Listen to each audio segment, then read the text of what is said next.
공연음란죄 혐의 기준 및 처벌 방어 대응은? 공연음란죄로 뜻하지 않은 처벌 위기에 놓였습니다.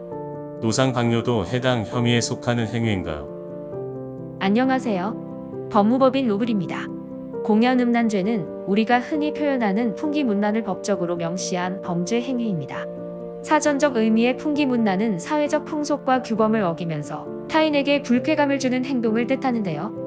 오늘날 자주 발생하는 풍기문란 행위는 다양하지만 주로 번화가나 대중교통 등 공공장소에서 부적절한 성적 행위를 하는 경우가 대표적입니다.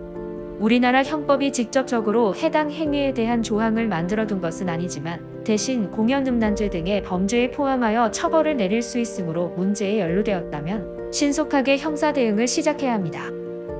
공연음란 시 처벌 수위. 처벌 기준은 어떻게 되나요?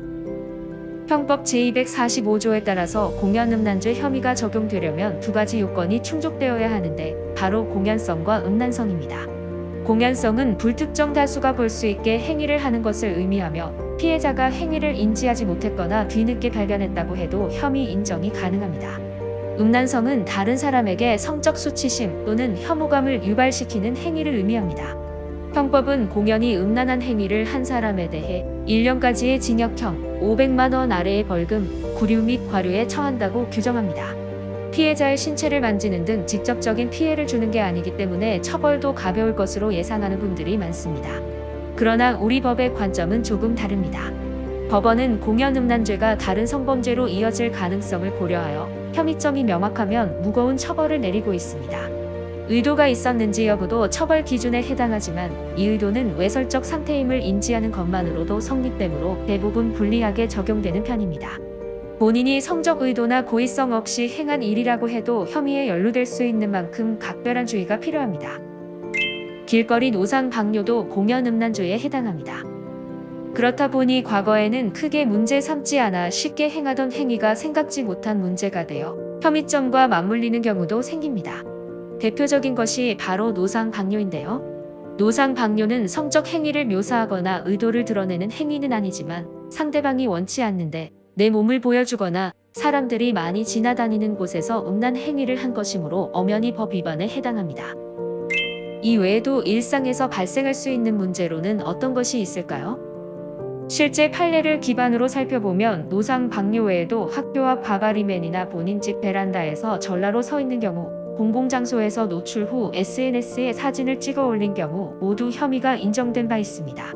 사실상 음란 행위라는 기준은 개인마다 다르기 때문에 생각보다 많은 분들이 이 정도는 괜찮겠지라고 생각하고 대수롭지 않게 여기곤 합니다.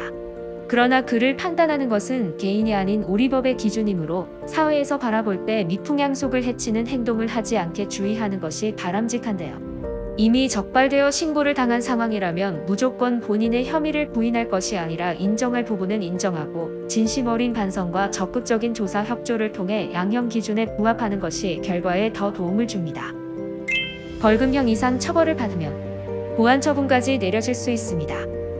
공연음란죄가 성범죄로 다뤄지는 만큼 이 일로 벌금형 이상 선고를 받게 되면 당연히 보안 처분도 따라오게 됩니다. 이 보안 처분은 성교육 수강 등 비교적 가벼운 명령이 내려질 수도 있지만 위법 행위의 수위와 경합 범죄 여부에 따라서 관련 기관 취업 제한, 신상정보 등록 등 사회생활 및 일상생활을 어렵게 하는 조처가 덩달아 따르기도 합니다. 그러므로 문제가 생겼다면 사안의 심각성을 파악하시고 즉시 법무법인 로블을 찾으시면 좋겠습니다. 감형 또는 무혐의, 무죄를 받아내기 위해서는 경찰 조사 전 단계부터 전략을 잘 세워 진행하는 것이 중요합니다. 법무법인 로블이 그 과정을 재판 끝까지 함께할 테니 언제든 문의해 주시길 바랍니다.